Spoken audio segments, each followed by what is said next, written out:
What's up, everybody? Back again. Warp Charge Gaming, live Thursday night talk show, tabletop wargaming. That's James going nuts, and we got Chris with his Battlegrounds shirt. That's awesome. I wish you were at Battlegrounds right now, Chris.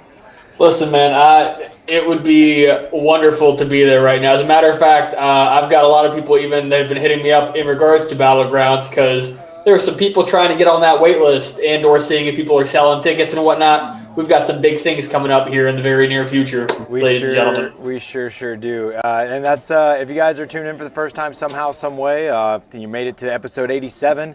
And we do this every week on Thursday at 9 o'clock Eastern Standard Time. We talk about tabletop wargaming. And particularly 40K, Warhammer 40K, Games Workshop games, Age of Sigmar, 40K and Kill Team, Kill Team and Warcry. Yeah, those games are cool. Warcry I'm worried about. I'm a little worried 40K about 40K is the only thing that matters. Hey, James getting into Blood Bowl. You know, you're expanding. Yeah, you're expanding. I got this look at right here. Ooh, he looks cool. I can't wait to see what you do with that guy. You're working on a pitch or something at one point too. Yeah, I got something like that going around here somewhere.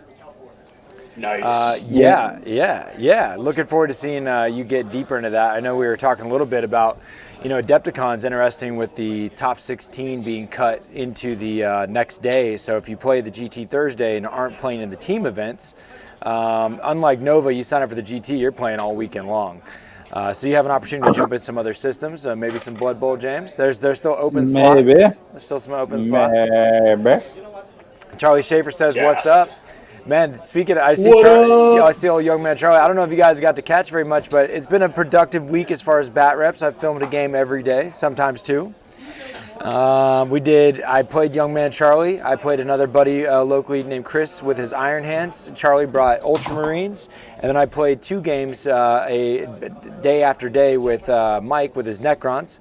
Unfortunately, Mike, if you're out there, he took the biggest whooping of them all. And dude, I saw a comment that said he's the worst Necron player ever.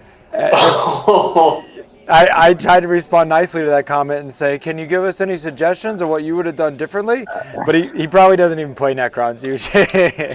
So he just earned that title by the ass whooping you handed to him? It was pretty Was it like Stephen A. Smith saying Donald Cerrone has no game? It was pretty bad, and it's not Mike's fault. What's funny, and we can go to this part of the show. So we're going to talk about some latest and greatest lists, some of these bat reps we've done. We're going to talk about some tournament action. LVO just popped off, our major coming up, and look at some stats and stuff. But we're just going to go kind of roll between those topics.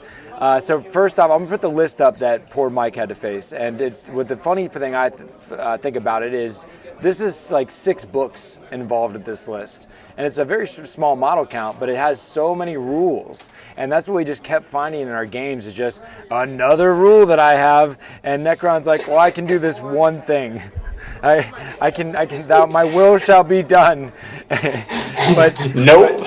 They have they have a huge weakness to psychic, and it almost felt just like my army was catered to beat his, and it wasn't fair at all.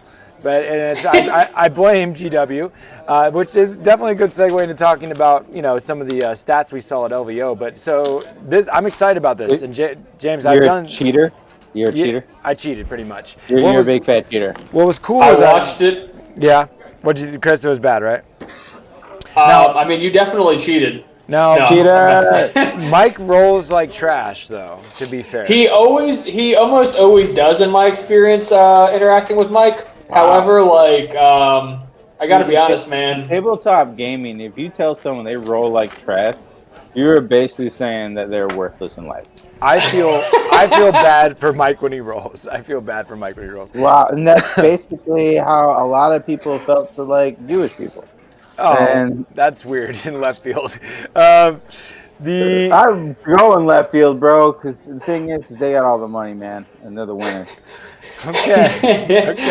So about these multiple books, all right. So it's cool that our friends out there have been wanting to know about how it works, and yeah, exactly. Oh, dude, I love you guys. All of you out there. James is out there. They legalize in his neck of the woods, so don't mind James. So the word that's cool is that we just got a new book out for 1,000 Suns, Ritual of the Damned. That also includes Grey Knights and Dark Angels. And I've gotten to use some of those new tricks in these latest bat reps. You guys want to check them out. What's funny is that I was running 2 Lords of Skull and a Chitin, or 3 Lords of Skull if I had them. And that is the exact same point exchange for this Ahriman, Magnus, and 3 Demon Princes of Tzeentch. It's a like 1,200 point swap. So you like pick your poison. Do you want 3 discos and a contorted epitome? And I went Iron Warriors. You get way more synergy with having this battalion, having these cultists, being flawless hosts. I hadn't played flawless hosts before. I know everybody out there is like, duh, it's amazing. But wow, feeling that amount of dice that you get with that freaking host is ridiculous. Especially when you get like +3 and +4 if it, with you got your Warlord with ultimate confidence, and then you can give them intoxicating elixir, and you can give them diabolical strength, and get a bunch of extra attacks plus hateful assault going on.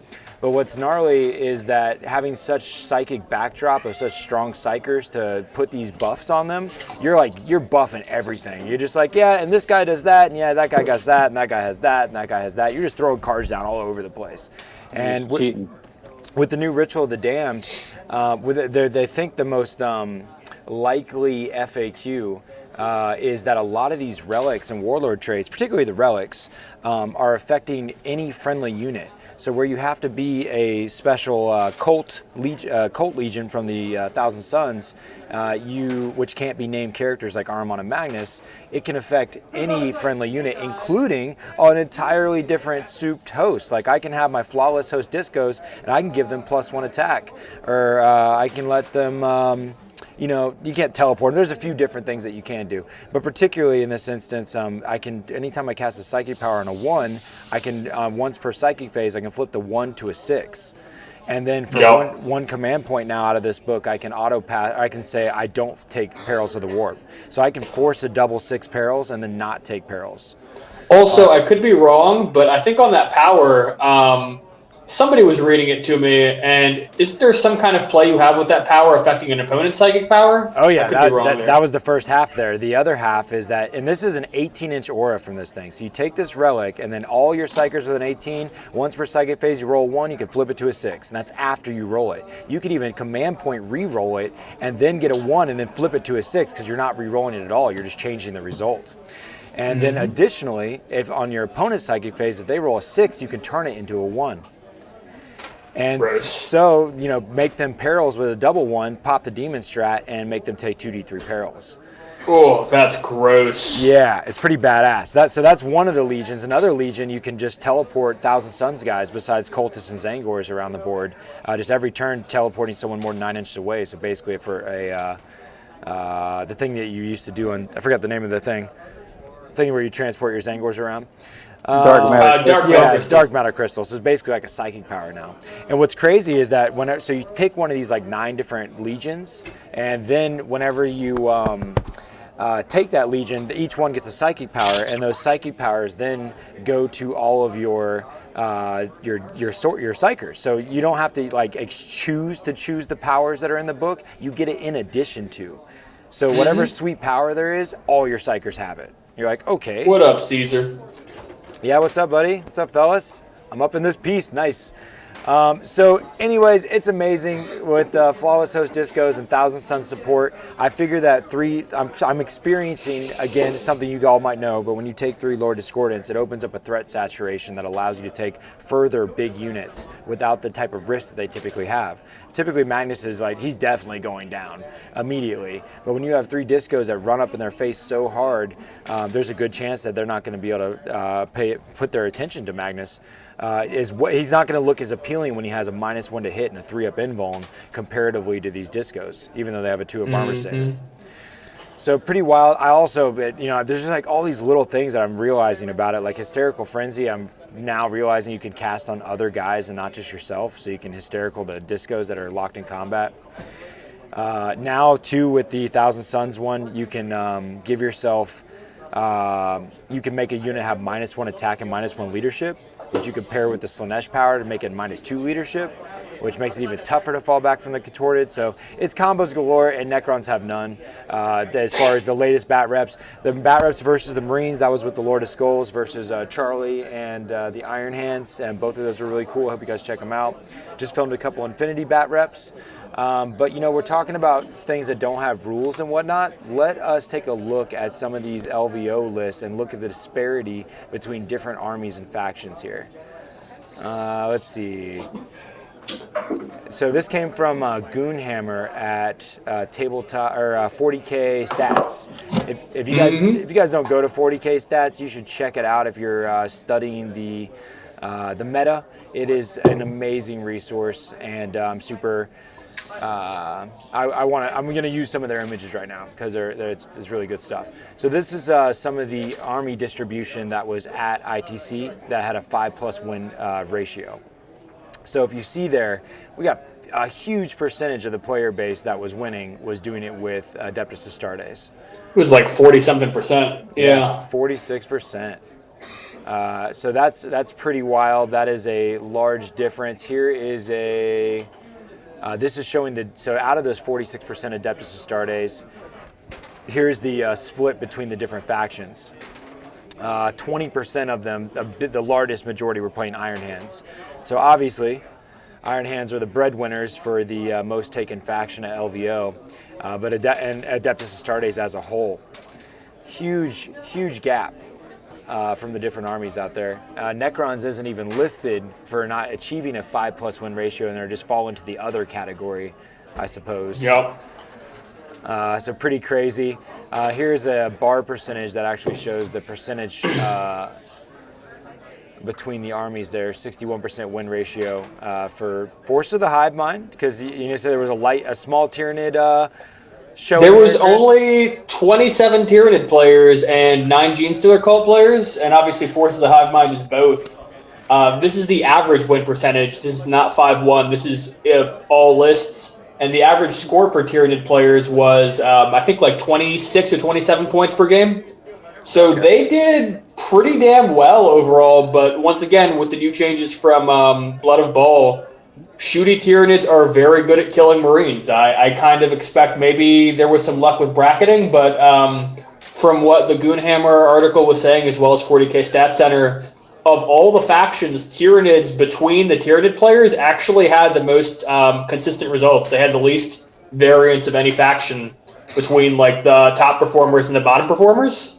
So I think it's the only complaint we have there is that there wasn't a lot of players, so you can't say this is like the best showing of data. But I was pretty happy with that. Tyranids, only 2 players snuck into the top 50, so obviously it's not one of the top armies. But I think it says that bugs are, at least like a B tier codex, maybe a high C tier codex. I'm not upset with that. It all looks balanced to me. Balance, huh? Balanced. I like that. I like that you say that, because that segues perfect into let's look at a balanced game. Let's look at the difference in Infinity right now. You say Infinity right now? Mother. Yep, we're going there. Come on, boo this man! Check it out, We've got to revisit LVO after we take this tangent, but I will say this statistic that George is about to show is impressive, if nothing else. This blew my mind, and here we are talking about like a codex being a B or a C. And that's when someone's like put their heart and soul into collecting, and that's the faction they want to play, and they don't want to play 2 armies GW. They've bought all your latest models. They got every model, and their army can just be in a B state, a C state of the game, and you just got to wait it out to be competitive. Those are the F state players when they have an A state army. It's sad. Look at these Infinity stats, though. These guys are every army here. This is this last 6 months of tournament play across the world, and you can see thousands of games were played. This isn't even just one. These are all people on the spectrum. It's not fair statistics. If you were to look at this pie chart between all the factions in Infinity, it would be incredibly different than the one we just saw for 40K. And I just wanted to show this testament. It was so 40K people are I saw it this week, and I was cracking up. I was like, I showed this to the 40K friends and stuff. It's like, look, the proof is in the pudding. Look at these stats, and you can definitely see it when you compare it to the LVO There's stats. uncalculated variables of people being on the spectrum because they enjoy games with cardboard cutouts. Infinity is a fantastic and wonderful game. Anyway, just want to say that I'm From excited. someone on the spectrum. So, yes, talking Chris. LVO, the winner, Richard Siegler, the top Tau player in ITC, the top ITC player going into LVO, and one of 9 people on his team to all take basically the same Iron Hands list. Right. Hey, I called that shit. I called it. I said he was going to win with his Iron Hands list. That's, you know what, man? There was a lot of people that were naysaying because he's a very new player. He's a very, obviously, innately talented player. He had a list that was complicated to pilot, and he piloted it to victory. And then in the end, he saw a list that was even easier to pilot, and he was like, oh, I'll definitely win with this, knowing that my other list couldn't beat it. So, yeah, my money was on that man. And if there was any bookies taking those odds, I would have paid up. It's true. Mm-hmm. He actually even made a post, I think on 40K Competitive, it was one of these groups, where he was breaking down all of the things that Iron Hands do that Tau do, but do better. And like the difference in numbers. I mean, he clearly knew what he wanted to achieve with his list and did it. And I mean, I was actually talking to people who were watching the content live. I was not watching live because I was working and other things at the time. However, there was literally in his last 2 games, he had 9 consecutive turns between both games where he didn't even fire any of his dreadnoughts, like did not shoot them because there was no optimal targets. That's insane. Yeah. Wow. Whew. Yeah, that's nuts. It's a crazy world right now in 40K land. I am looking forward to on Sunday. If everything goes according to plan, I've scheduled to play with Austin from. He plays Team Battle Brothers, Wobbly Modelers. Was on table. What is it? The Long War Cats. Long time name out there if you don't know Austin Wingfield, but I'm really looking forward to our game Sunday. I messaged him, I was like, dude, I've been wrecking buddies with my 40K list. I need you to come smash me. So I'm hoping he's bringing some real heat. And, at one point during the LVO, for some smashing. Yep. At one point during day 2 of the LVO, I was just keeping track of the stats. I think he was in 9th place for a short while. Oh yeah. And yeah, I mean, he got knocked down. I think he still made top 20. I could be wrong there. But, I think so, yeah, no, I mean, Austin is a very good player. He's definitely been at more than a few of the Warp Charged events. Yeah, I mean, I should go down, hopefully. So I'm hoping that I get wrecked, but with grace, and it should be a good battle. So we're going to do that early Sunday about 11:30 in the morning. I know we're going to do it prior Super Bowl, so you can get some 40K on before the Super Bowl if that's your thing. But yeah, looking forward to this weekend in general, guys, because it is a special weekend. It is going to be the 1-year anniversary to moving into Battlegrounds and the renovation. Yeah. So, it's been a awesome journey till now, and I'm so appreciative of what we have now from where we've came. I got some pictures loaded up of the original setup from a couple years ago when we started in my house. Take a look at this, friends, a little trip down memory road here. So we got the studio. This was in the homeland there. You can see the green screen in the window. This was rearranged multiple times, and that's the custom lighting rig there that I made out of some DJ lighting that you can get, or lighting truss, that is. So that was rig 1. And then you can look at where. That was a time long ago. Yep. Dude. See the armies. Here's the old green screen dice tray, back when we just put a piece of cut off green cloth into a dice roller there. You can see us showing the armies off, and we used to do, like, if you watch the very first battle reports, you can see like the different weird things we were trying out and learning. And then that brings back memories, man. It was a while ago, man. There's Smite shoes hanging up on the wall. Then, thanks to Ice Wolf, I remember being live on camera and having Ice Wolf design us a green screen dice tray while we were playing and send me the files mid-live stream. And you can take a look at this custom 3D printed dice tray that James put together for us after Ice Wolf designed it. And that's revolutionized ours, and we still use it to this day. That's also something you can get as a Patreon subscriber. You can get access to that custom file there and roll dice yourself the way we do. And then here's a look at the first time we took that rig inside my house and brought it to the store. Looks very not appealing, just a desk with Chris's computer on it and a rig in the back. This is prior to the renovation. I had to kind of dance around as stuff got moved. Here's a bigger look from the edge of the store. Then over time, once the renovation got complete enough, I was like literally watching progress every day, excited to see where I could upgrade the rig next. Here's a look at when it moved to the other side of the store, where Kevin came down to our previous major we just had. Kevin Leonard there came with James down to our major in July. And there's a look at it in the corner. You can still see the green screen. It still felt like, compared to what it looks like now, that still feels really ghetto. And then now take a look at where we've come. Now we've created shelves for this wall that has the kind of the employee base here at Battlegrounds Armies all on display for everybody that comes to the store. This is a lot of people come to the store and say it's one of their favorite things because it's just so cool to look at. You can see we got curtains underneath the table now, reoriented the tables. You can see the badass banner that Battlegrounds got for us that James designed. There's a Reaver Titan in the top. You can see our custom 3D printed terrain that we partnered with Tabletop Alchemy on the side. The Necron terrain that Mike commissioned with us with Tabletop Alchemy, super dope. And there's just more armies added to this now. You guys, if you saw it today, you can see the custom Space Whip board that James made for the creation of Warp Charge Gaming.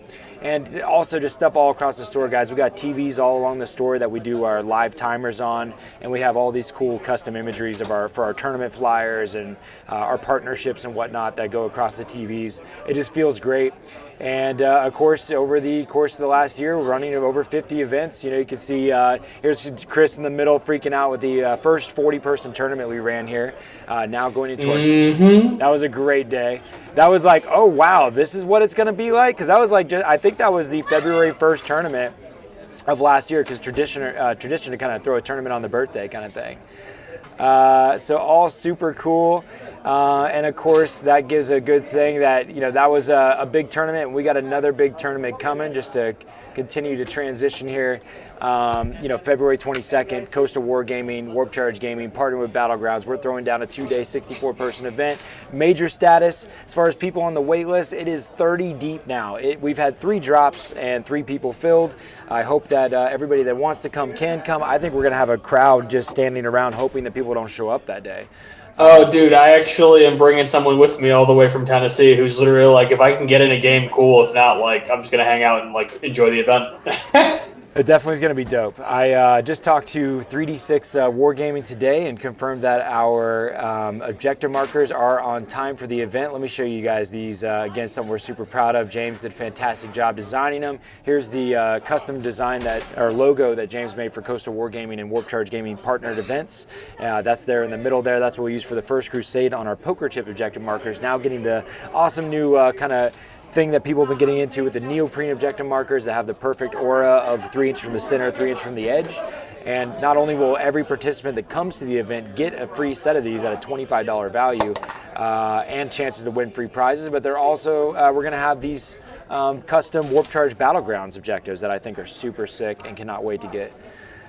So all that is just very exciting. That's going to be the kickoff to our 2020 Season 3. For the the events we've been throwing. Not only do we just throw events monthly, but we wrap it into our own league and give league prizes at the end of each 6-month period, and your top 3 scorers go to that. So there's the dates for Kill Team Sigmar and 40K, and additionally we're running Infinity and Warcry events. And speaking of Infinity, that is what I'm going to be playing on my birthday this year, this Saturday. And let me see if I can show you guys here. We've never had a 4th camera whenever we have done our tournament, so it's always just top down. It works perfect with a 4x4 board of Infinity, but take a look at what this will be for the Infinity stream. It's going to be our first tournament Infinity stream. Usually we don't, it's a tough game to film, but it's super cool. You can see both the players playing at the same time that you see the top down view. Do you see that, Chris? And it looks nice, like one really big dice cam, see the players from that super view fisheye lens, and then a nice crisp top down. It's gonna look sweet. What kind of dice are those, man? Those are D20s, dog. No, get them off. Those are counters. Get him off. All right, we'll transition into something you've been painting, James. You were just putting your tank across the table here. That was cool. This is going the same scheme as the chitin that's been on the channel for the last few runs here. Painting Old up for school our buddy World Brandon. Eaters. Yeah, it looks sick, dude. I love the blood splatter. Your blood splatter. Yeah, I love myself. I love I love that blood. Blood splatter. It's looking tight, dude. Thanks, man. So is he gonna have 3 of these things? Yeah. Oh, that's awesome. Cool. That's super cool. Yeah. They hit something. I don't know what it was. Maybe a deer, maybe a bunny rabbit. I don't know. There's a whole field of bunny rabbits. It's a lot of bunnies. There's a lot of bunnies, God. It's so much blood, they would have had to be lined up for slaughter or something, man. There was an entire planet of bunnies that the World Eaters invaded. It's a big deal. So we're going to jump back over to just random stuff that we're going to talk about, but just a heads up, there is a secondary Warp Charge channel where we film all Infinity. It's called Infinity the Game Battle Reports. It's a sub channel for Warp Charge. Go check it out if you want to see that content. Hey, you can give it a like or two. Yeah. Mm-hmm. Yeah. Okay, so cool. Let's think about where we're at now. So we've talked about the tournaments coming up, the major. We got the 1-year anniversary into the store coming up this weekend. Super excited about that. We got the custom objective markers that are coming. We talked about the 40K army a little bit. Not only, we've been streaming a lot of those 40K games. I mentioned the Iron Warriors, or Iron Hands, Ultramarines, and a couple of Necron games, but I've also been showing a bunch of the new Tzeentch book that came out for Age of Sigmar. And dude, you guys, the other day, there's a 4-hour bat rep on the channel. Most of them we've been doing great at that 2-hour, 2.5-hour mark. But my God, dude, I played this new thing you can do in the Tzeentch book called the Multitudinous Host. And the horrors now, they used to be different than they are now. They split like they've used to split, but summoning is free in Sigmar. So you kill a Also, yeah. They're also, because of the new rules, and sorry, I'm actually, just by chance, a part of a local chat. Because of their crazy Tzeentch tricks, they're basically immune to some kind of battle shock because they can switch out a dice on that the test or whatever, and it specifically says for that mechanic for them that it is immune to modifiers. Casualties are a modifier in that. I hate that thing. People, there's been actually every bat rep I've done, I haven't used it because I think it's so obvious that it shouldn't be that way. And people are like, well, you could do it. You're lost. I don't know why you're not trying it. It just seems so not rules as intended that basically dirty. You get destiny dice in the Disciples of Tzeentch. You roll 9 dice before the game begins, and you can switch out those dice for battle shock and hit rolls and saves and things like that. And yeah, they don't become modified in any way. So if you put down a 4-up as an armor save, even if they have AP or Rend, it can't cut through you because it's not allowed to be modified. Stuff like that. So that one I'm cool with, but I've taken 50 wounds, and I'm okay, I can just use this 1 dice and I don't take 50 wounds. That's stupid. I mean, you can kind of command point them away, but it's a little busted, and it just doesn't seem as intended. And they also say, just because it doesn't say otherwise, that when you in the morale phase, if you take any losses, that you would put up a you could split for morale losses, but it's never been that way in all the iterations of horrors, so not too inclined to do that either. But man, in this version, the horrors never go away. Remember, summoning's free, and in this game we played over 4 hours. We literally summoned 2,200 points. I didn't summon, I split 2,200 points of horrors. That's disgusting. Now a squad of 20 horrors is 400 points. So I mean, every 10 is 200 points. They're expensive. So so the thing that's gross is the battalion you take is that the D3 heal back at the start of each turn, or you have spells that heal D6 guys back. You roll 1 D6 guys back. So you're adding back pinks to the squad. Yeah. Every time you add back 10 pinks, you just added 50 bodies back to the table.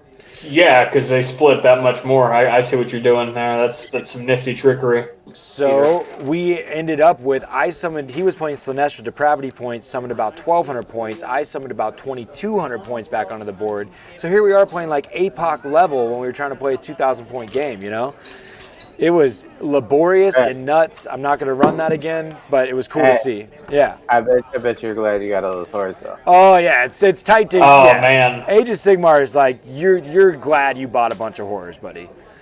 And They're pretty too. Yeah. No, yeah, I would 40K would never allow you to use all the horrors that I actually have. Dude, I want all the horrors, bro. All the horrors. Yeah, so it was pretty wild, dude. I'll never do that again. But what's cool is that I don't think most people will do that, and you definitely can't really do it effectively unless you sweat your balls off in a tournament and you'll hate yourself.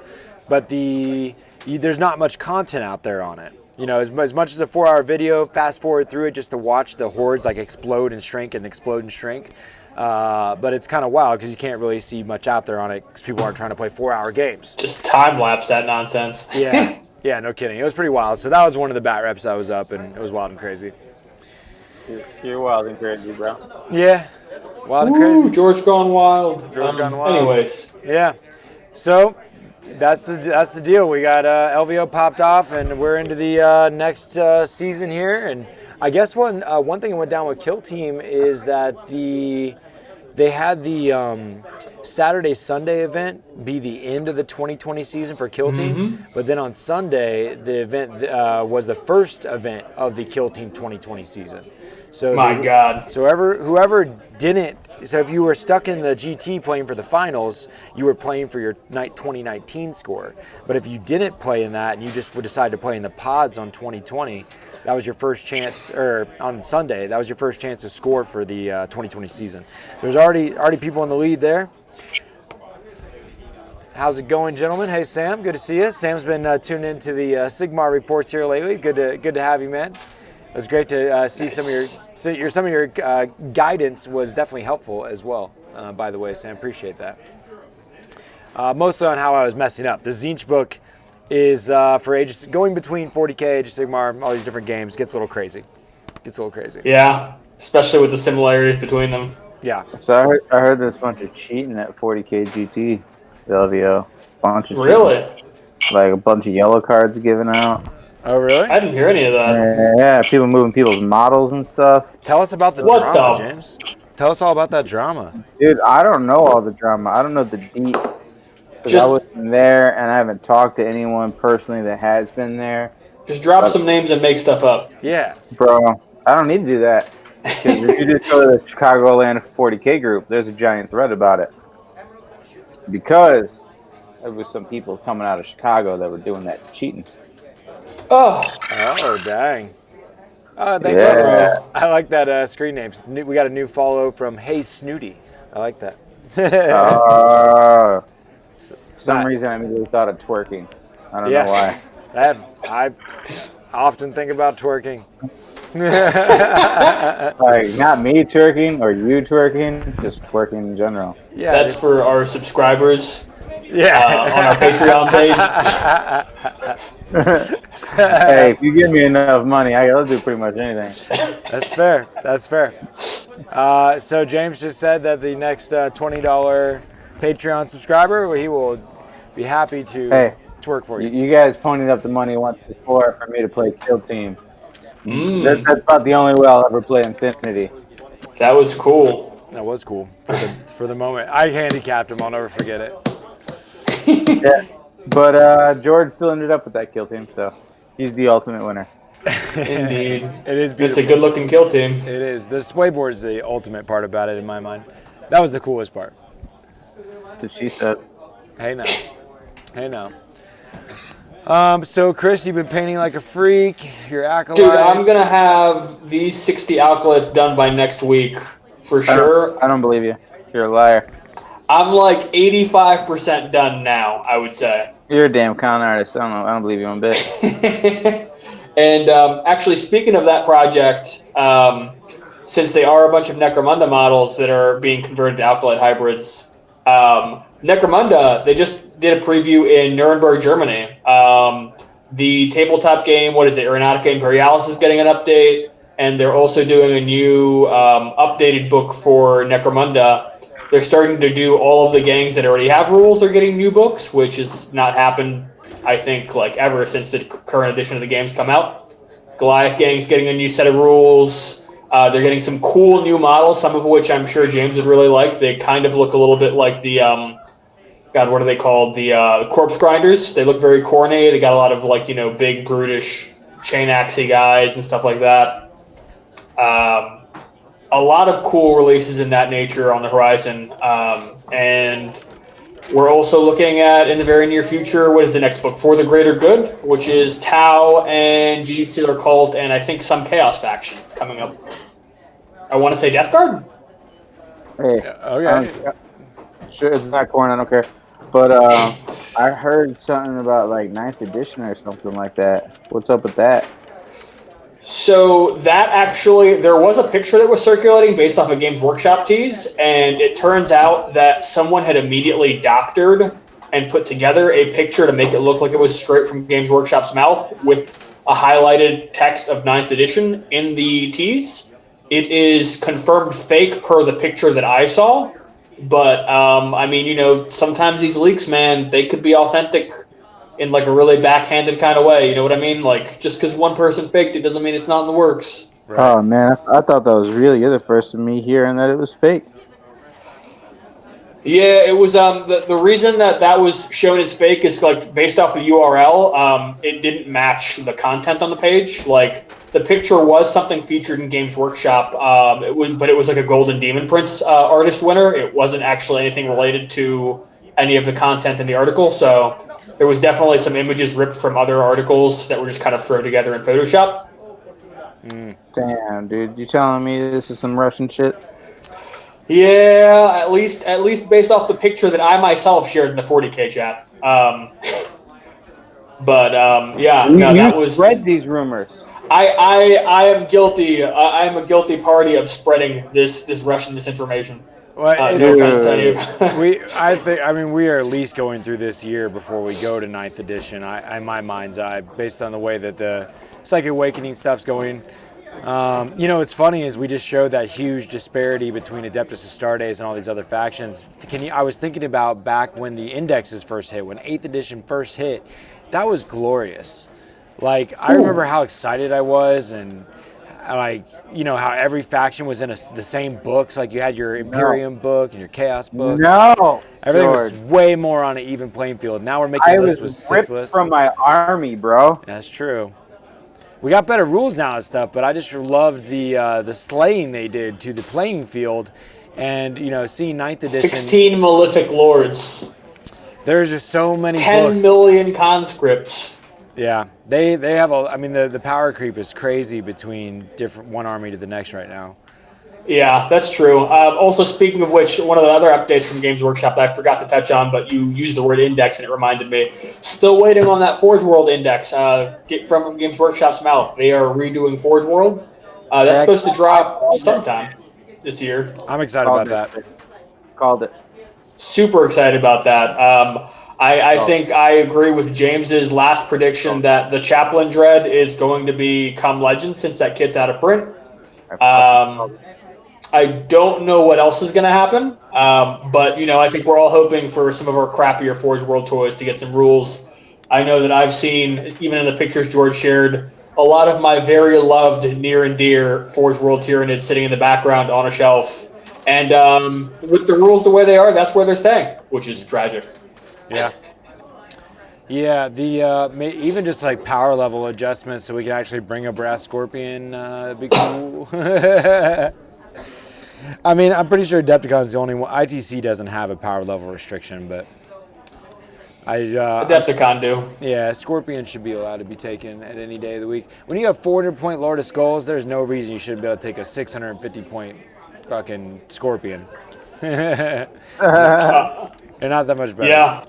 I mean, I can't take the Harridan, and he's fucking terrible. Yeah, exactly. Like, let me have a bad time with my one model. Come on. You mean a good time, because you're just getting wasted. Yeah, pretty much. I would pretty much only have fun making swooping noises while the Harridan flies around for one turn before it dies horribly. Good mention out there that excited for the Warcry stuff. There is a lot of cool things coming out for Warcry. Apparently, there's going to be some corn stuff as well. So looking forward to that. There was some kind of like new Ogroid thing I saw teased. That thing looked awesome. Yeah, he's a badass. Yeah, I never can say the name. I saw like the lizard people coming into 40K through that Blackstone Fortress. What's that about? Ooh, Zotes. So they are an old school throwback to Tyranids. How did I forget that?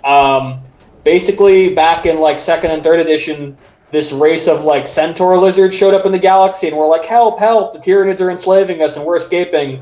But it was all just a trap, just like the Gene Stealer cult. Like they were in on it the whole time, and it was just one more way for the Tyranids to spread their vile Tyranid, creations in the galaxy. It basically, these races would like try to help, like the Tau would try to help the Zotes, and then the Zotes would just turn on them.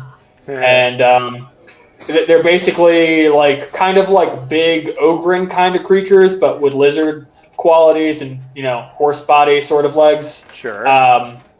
We are getting one of these characters in Blackstone Fortress. It's interesting because it's definitely probably going to be like one of the NPCs, but all of these characters in Blackstone Fortress have rules for 40K, which means that we're going to have a Zote running around in 40K. Hopefully it has some cool allied rules for Gene Stealer Cult and Tyranids. The big thing that I think a lot of players of my armies are speculating is, does this mean we are getting a Zote army? Because, there used to be a point where we were joking around like, oh, Gene Stealer Cult, they're never giving us that codex back. And 7th edition, they gave it to us. So maybe we're going to have a new force in the Tyranid Alliance. Zotes. Yeah, but of course we're not going to touch Necrons, though.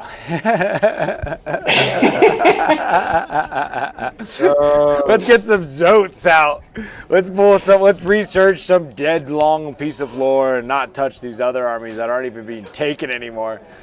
Unless you're just a glutton for punishment. Zotes. When I see Mike reach for his Necrons, I just imagine him like stringing up hanging from the back, like piercing like the hooks, like hanging from the hooks and like cutting himself and stuff.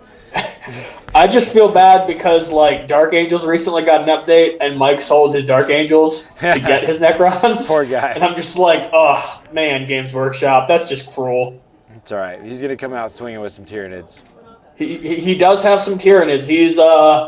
He's seen me go on ad nauseum about my bugs, and I think he's been infected. So hell yeah! Hopefully he has some fun with that. He said that he's gonna be willing to run my latest and greatest 40K army at the major. So Mike's gonna pilot the Thousand Sun Disco army. Oh man! Yeah. So I'm looking forward to see how that performs for him when he has some real fucking huge amount of rules at his disposal. And with the Imperium meta, I'm probably gonna get my ass kicked on Sunday when I play Austin, and then I'll be like, oh, it's not that good. I've just been playing against Necrons and creaming people. So, because I still feel unadulterated by the pain train that is Marines yet. Like I have not faced Marines in such a way that I'm like, okay, they're totally out of control. They are out of control, bro. Yeah, I know they are, but every time pretty damn good. I guess just like Tyranids did well at LVO, like there's certain things and factions that you can bring that they're not that crazy.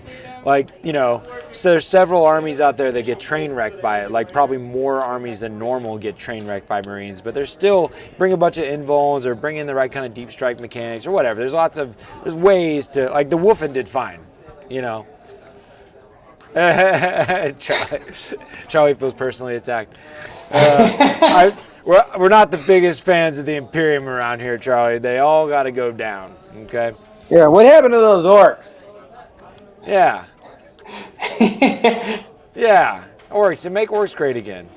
Oh, wait, that's another thing that we just saw a tease for. They're redoing the Gazgul model. You're a Gazgul. That's true.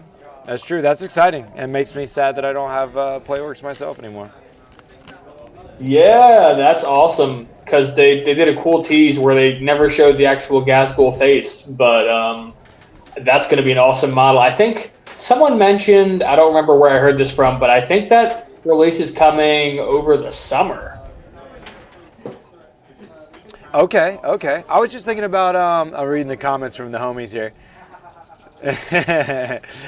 Is there any chance that you know anything, Chris, about the like they're talking about like a TV show and like Eisenhorn? Is it because isn't the guy? Yeah, you've seen the Black Reach I think it was. That was an awesome one with the orcs. Helbrecht, and I know what you're talking about. I don't know. I feel like someone told me he might be like a creative credit for this show, but Eisenhorn he's one of the, he's not. There's there's another set of videos that was also called like a Stardays or something like that, right? Mm-hmm. And that was other video. That's done by the Helbrecht people. Yeah. Oh, same dude did that. Yep. Oh, okay. Yep. And this is about one of the more famous. I think he's an Inquisitor, but he's like some kind of Imperial officer with special forces. Think of it kind of like a 40K adaptation of like We Were Soldiers. Or some other like pop war movie. I think you're going to see a lot of really cool stuff. The Eisenhorn series of novels is one of the most popular of the Black Library novels. I'm sure there's someone who has actually read some of these novels that's going to come on our podcast and be like, Chris, you were just like butchering all of this. But you know what? That's okay. I haven't actually touched those novels. Everyone's told me that I should. And I just think that there's like a lot of pressure and expectation for this show to draw more players into 40K since it is in the same universe. Any idea of a time frame when we might get to see that? I think it's before next year, at least in terms of development. It's supposed to be rolling out really soon. Yeah, it looks like Sam's helping us out again. He's always got the clutch info. He says the show they announced is called Angels of Death. The originals we were talking about, of course, fan creation, but GW liked it so much they brought them on to make a show. So I'm excited to see it.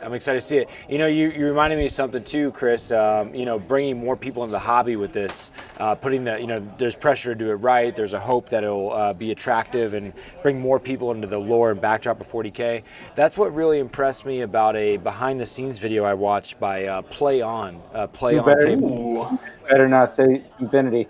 I'm not. I'm talking about Play On Tabletop. We've actually talked about them when they first came out back about 6 months ago. They had Jim Vessel for their second episode, and it was like their first major release. If you guys haven't checked out Play On Tabletop, they're probably the most fantastic bat reps that are on the internet. They have had explosive content growth. Explosive. They have a very high quality production crew.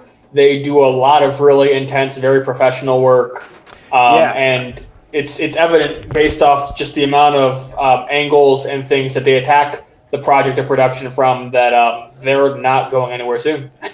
Yeah, no, not at all. What was crazy is, the behind the scene was really cool, and a big part of their motivation was they wanted to film these bat reps in such a illustrious way that it would be very attractive even to a viewer that wasn't like a bat rep watcher or even played the game, and hopefully bring more people into the hobby. So a great foundation of intention. And this stuff is so polished and professional, you would never think that they weren't with the end game of getting money. And after watching this backdrop, I found out that they're only like 6 months deep. They got like 34,000 people because of the quality of what they're putting out. And I was really intrigued to see that it was done by about 6 people. Also was able to find like a game store like we are here in Battlegrounds and a game store in Canada. And all of them are out of pocket and working as a team while working full-time jobs to produce that channel.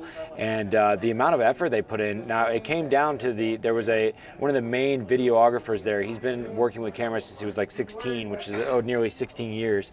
On the screen I got a shot of some of the cameras they were using, and it was pretty eye-opening and cool to get to hear that one, that they have a huge amount of resources when it comes to experience between everybody, being creative directors on film projects, a photographer, 16 years deep into working with cameras, and they have like all the fancy stands, and when you move the camera, it gyroscopes around and keeps everything level.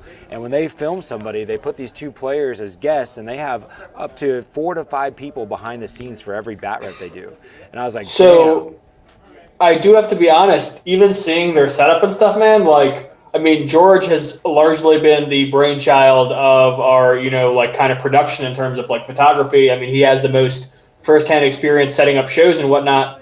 But I've worked a TV station in a production job, and I can tell you, just looking at the technology, most of your local TV stations don't have the tools they have at their disposal.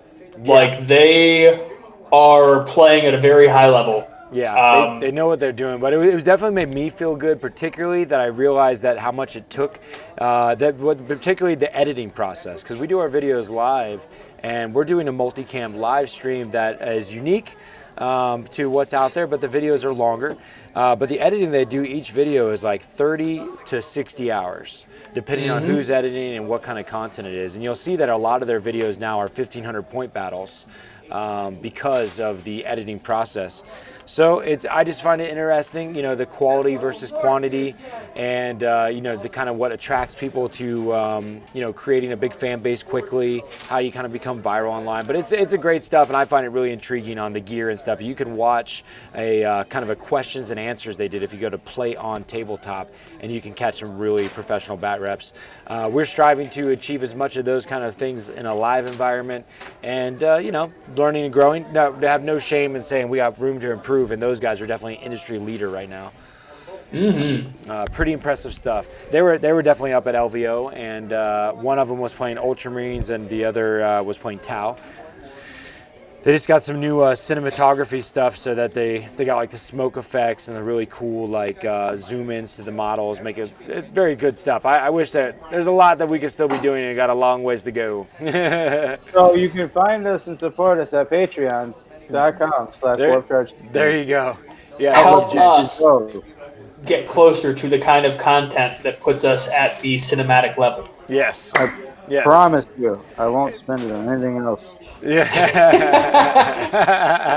We're definitely, thanks to Patreon being able to add a fourth camera. We're making our small steps. We got our banners on the wall. You guys saw the 1 year anniversary of the stair step of where we came, and that's without the type of resources that they may have necessarily had as a group of 6 people. So really looking forward to where we're going to be going over this next year, and I can't wait for this weekend coming up to kind of kick it all off. It's going to be sweet. Dude, seeing your attic with the green screen and everything, like the attic kind of like room, not really your attic on the second floor. Absolutely. That was crazy to even conceive that we used to play and film in that space, which, wow, like it's awesome where we've gone to, in my opinion. Like, oh yeah, man, we used to super content jungle gym around that bitch so hard. It was like so tight in there that if you cross the sides of the board, that's where the truss was, and you have to step over it. And we're moving the camera. And, I unplugged my own mic just moving around more times than I could count.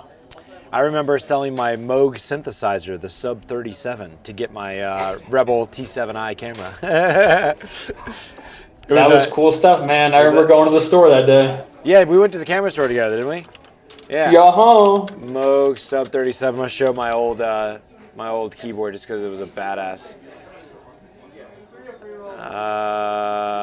Speaking of the new content and all the LVO stuff, there are some plans for Adepticon coming up. I will not be attending, but I know you guys are going to be there. You're a punk bitch. Yeah, I'm sorry, yo. I'm not going to be able to make it this year.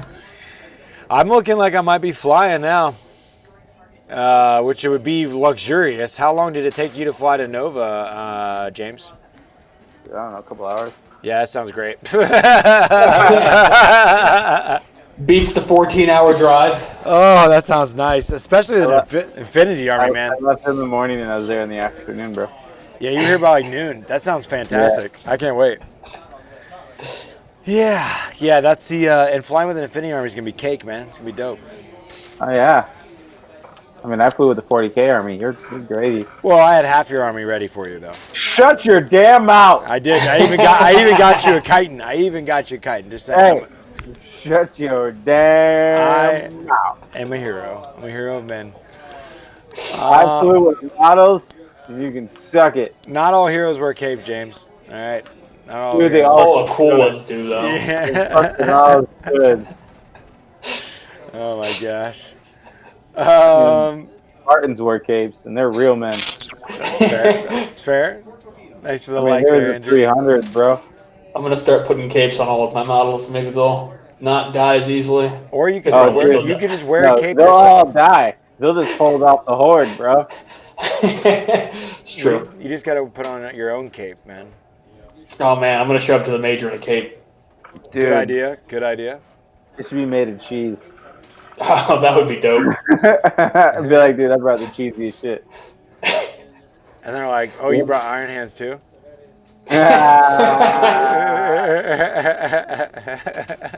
Are striking scorpions or raptors? Yeah. Yeah. I'm wondering what Austin's going to bring for me on Sunday. I hope so. I want to get wrecked, son. What would be great though is if he has that like something I'm not expecting is just going to wreck me off the board. Hopefully I get to go first and it's like actually an epic battle.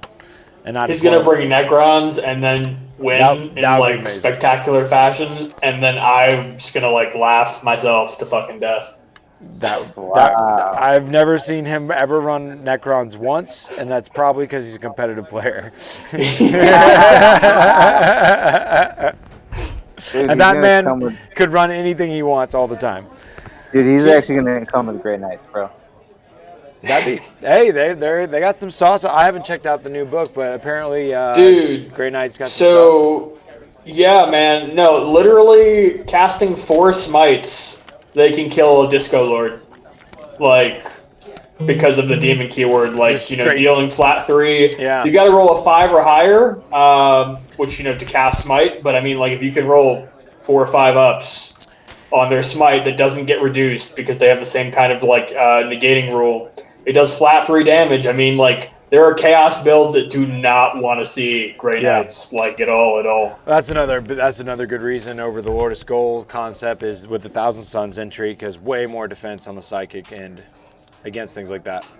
There was a player that I was listening talk to that his Grey Knights list at the moment against non-demon lists can pretty, like, practically put out like 25 mortal wounds a turn. That turns to 75 versus demon lists. Wow. So like if you're like leaning heavy into the demon keyword, like dude, like the wrong Grey Knights matchup, you're gonna get smacked. Yeah, my whole army's demons.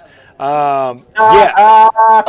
I mean, I got 14 denies, and 5 of them are at plus. Well, 3 of them are at +2. 5 of them are at +1.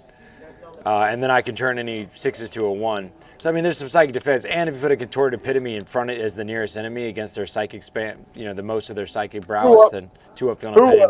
Yeah.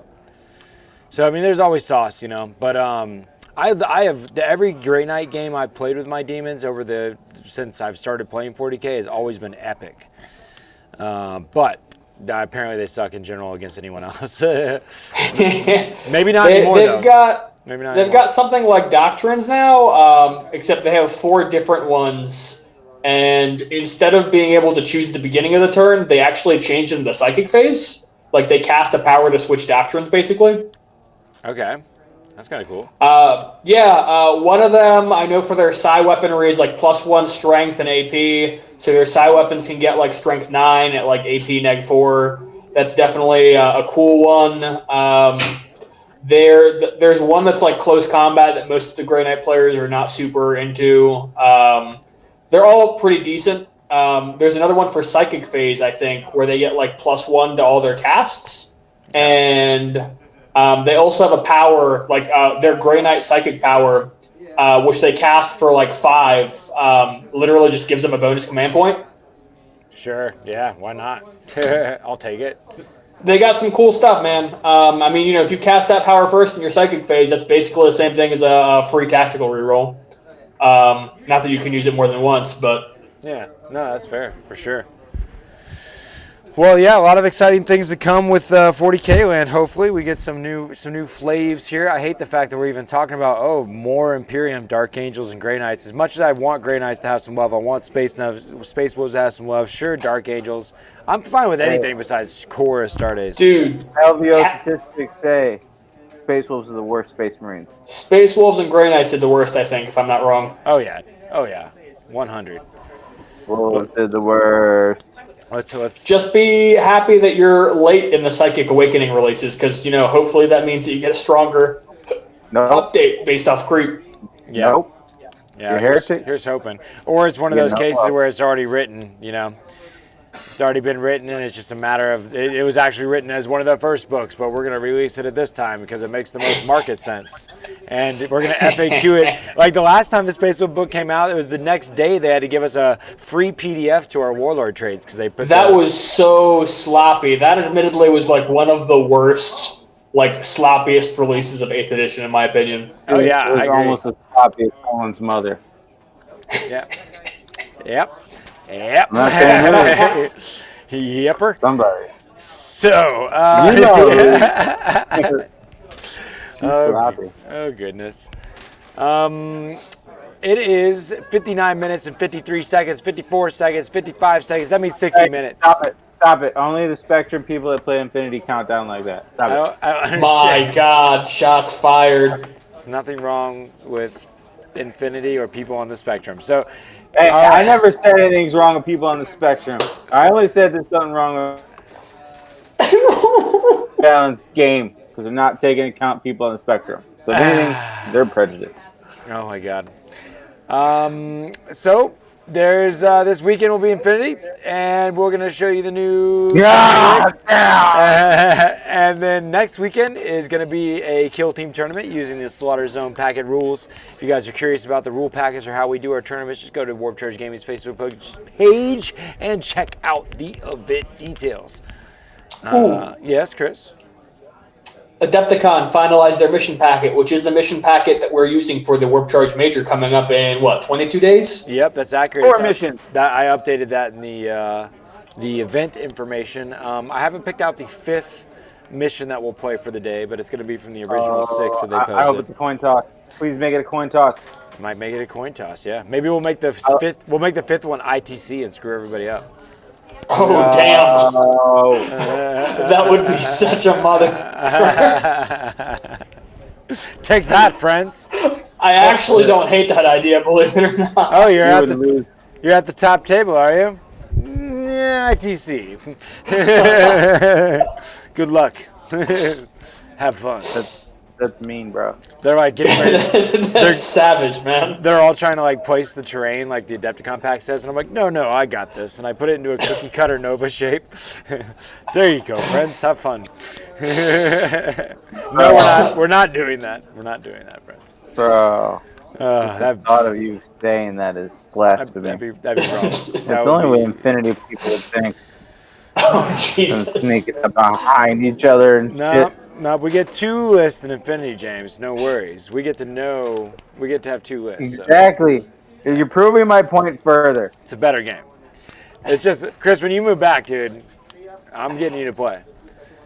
Listen, man, I'm intrigued, but 40K is my love. Yeah, well, you're gonna fall in love, damn it. I'm gonna fall in love. Anyways, wow. I appreciate everybody for tuning in. You know, it's been a great time. Another episode down 87. 80. We're gonna be episode 100 for too long, guys. 13 more episodes now. Good night, Sam. Thanks for tuning in. We were gonna die after being 86. Yep. We made it to 87. Yep. 40K big match this Sunday with Austin before the Super Bowl. Should be streaming about 11:45 noon-ish Eastern Standard Time. Guys, don't forget to go check out Shops Closed with some good cats. Go check out the Shop Closed podcast, Facebook, all that. They do things. They got sound effects. Check them out. Yeah, good times. And then, Major on the 22nd is a few weeks from now. Yeehaw! You guys keep taking fun seriously. We'll catch you next time. Keep taking fun seriously.